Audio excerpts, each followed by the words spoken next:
Festival, mi pueblito, San Miguel Zapotitlán.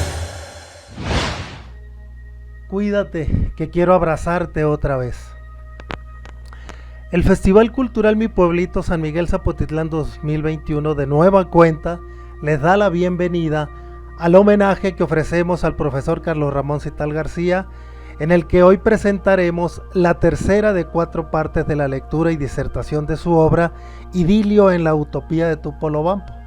Hoy, Carlos Cital, a la vez que nos regresa al principal hilo conductor de su novela, es decir, al apasionado amor entre Santiago Bacasegua Tágila y Margaret Kellogg, la joven estadounidense, nos sigue llevando a recordar la tan particular historia de la colonia socialista de Owen y a revivir nuevos aspectos de la cultura yoreme ambientados en el siglo antepasado. Empecemos.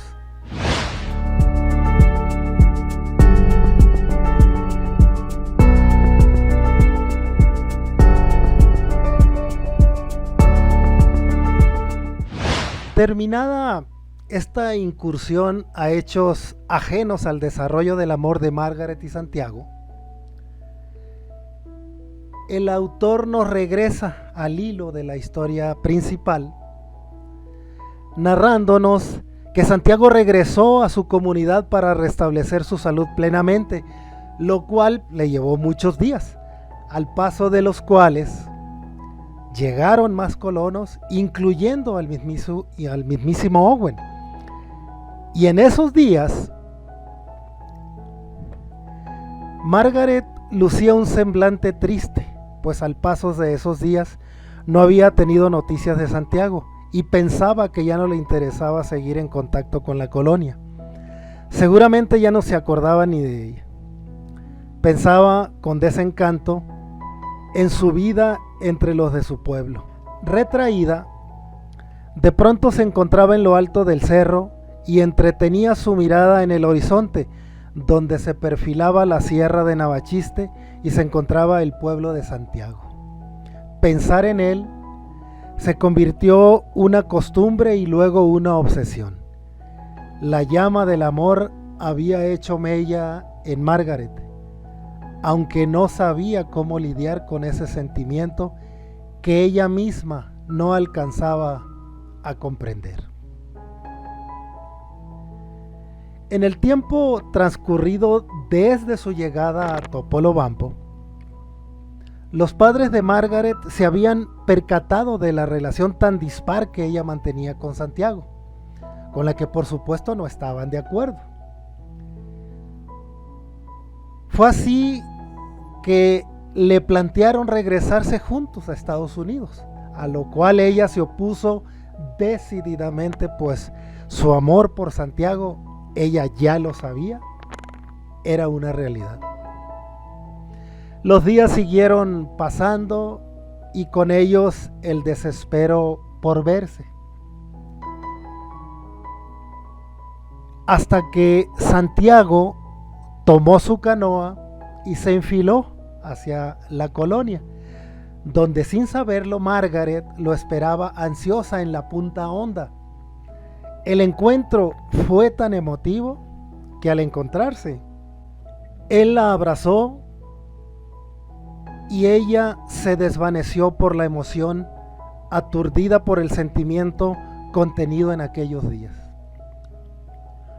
El joven tomó a la muchacha y la colocó en la fresca sombra de un árbol de jito que se aferraba a crecer en esa orilla.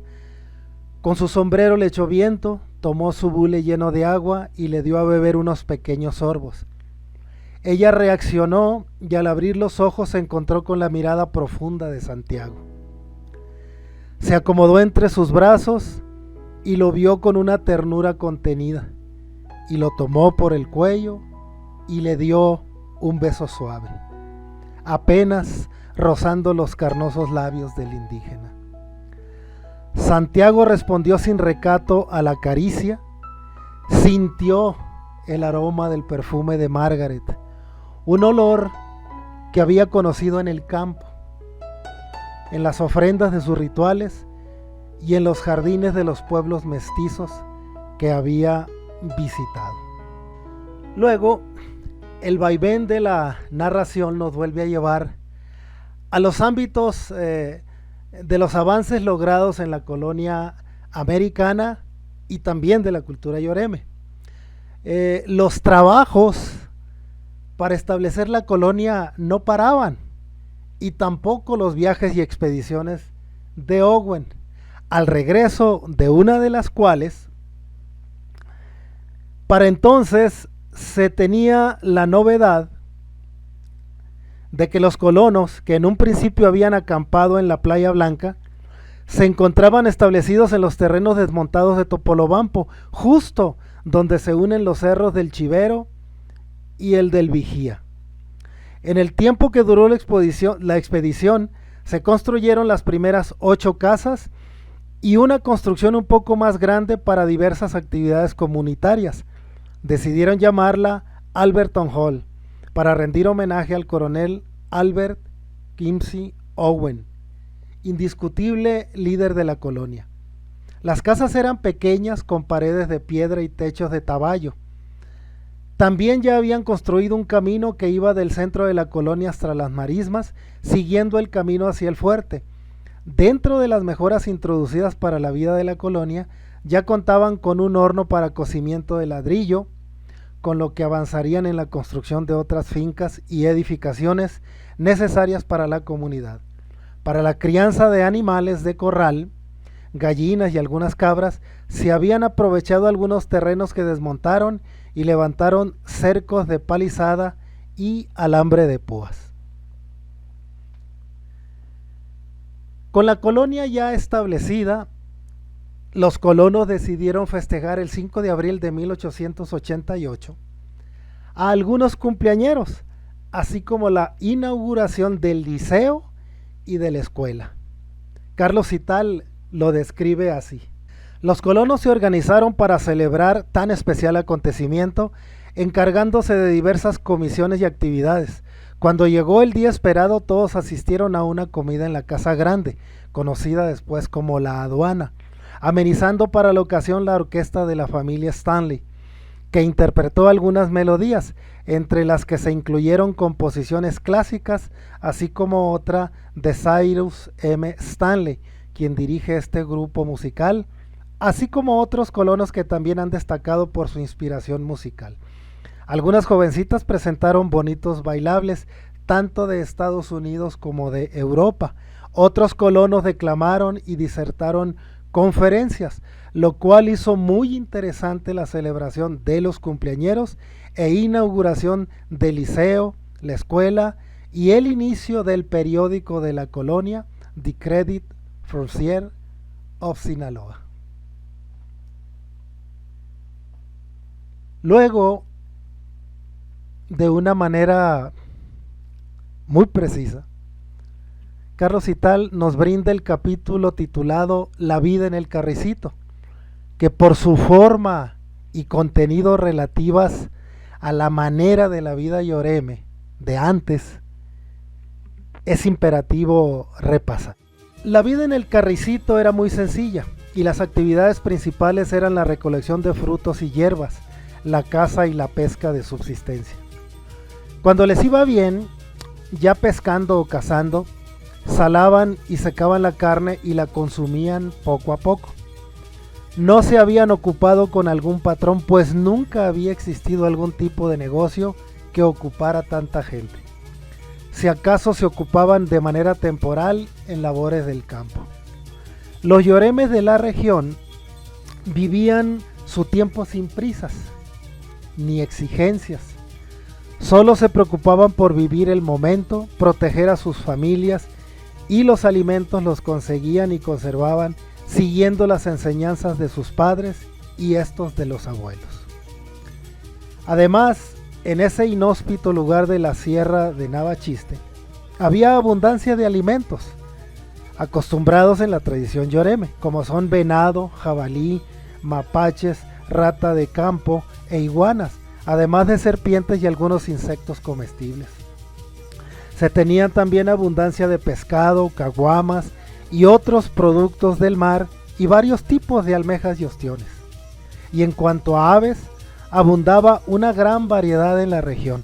Acostumbraban comer también huevos de aves y de caguama.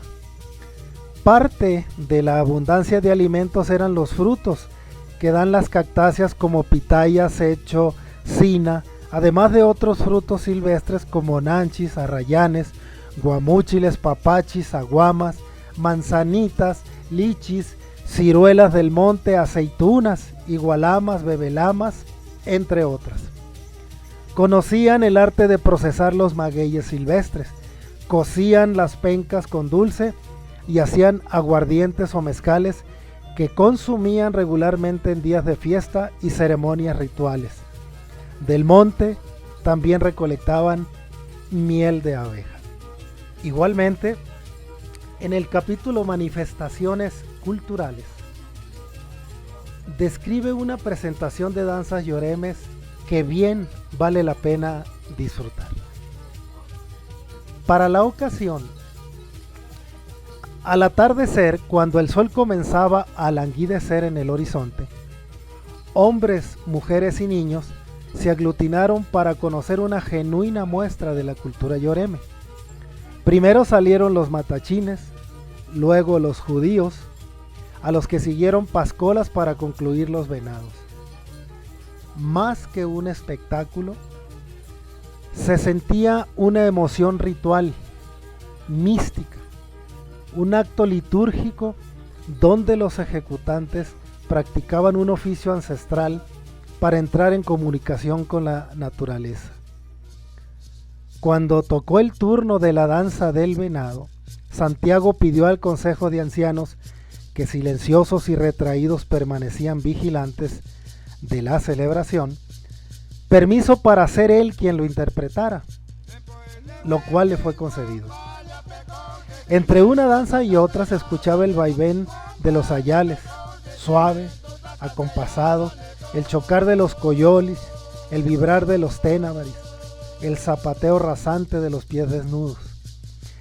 Eran el preludio de la danza, la llamada a la comunión de la música y el movimiento. El compás se inició con el ritmo sonoro del tambor y el melancólico lamento de la flauta, que dieron paso al nervioso trotar del venado que otea el peligro en lo profundo del monte. Santiago se deslizaba en el suelo con suavidad de nube, con ligereza de aire, y su tocado de cabeza de venado pareció cobrar vida y agitarse nervioso ante la acechanza del cazador.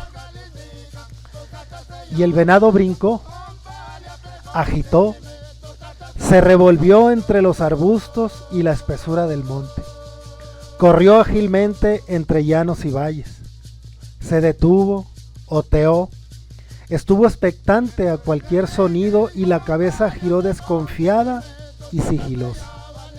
Olió el peligro y corrió de nuevo. Saltó, desanduvo el camino y se internó presuroso en el monto espeso hasta salir al arroyo que lo reconfortó con su frescura y el manantial de vida. Pero ahí estaba de nuevo el peligro que acechaba, amenazaba, atacaba y agredía. Se aproximó a la muerte con devoción de amante, con ternura de madre, y se adhirió a la piel herida que latió al sonoro ritmo del tambor doliente. Ese latido que pareció surgido de lo profundo de la tierra, de una oquedad del monte, de la misma entraña del universo. Tam, tam, tam, tam, tam, tam, tam, tam, tam.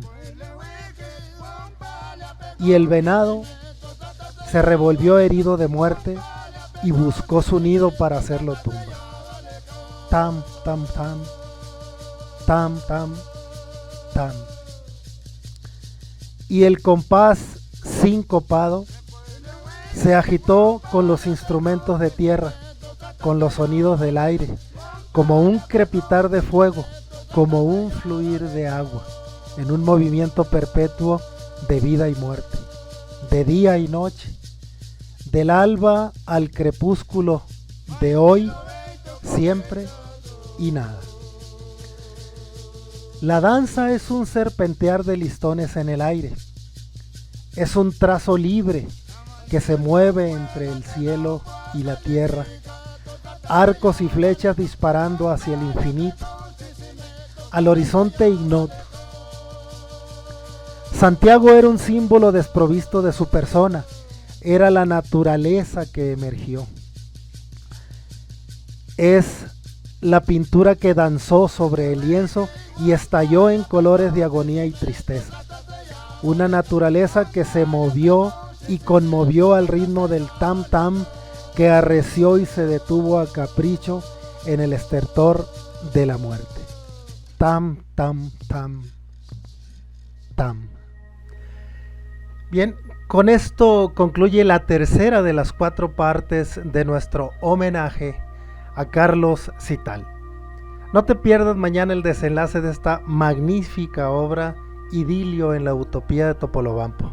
Gracias por su atención, los esperamos.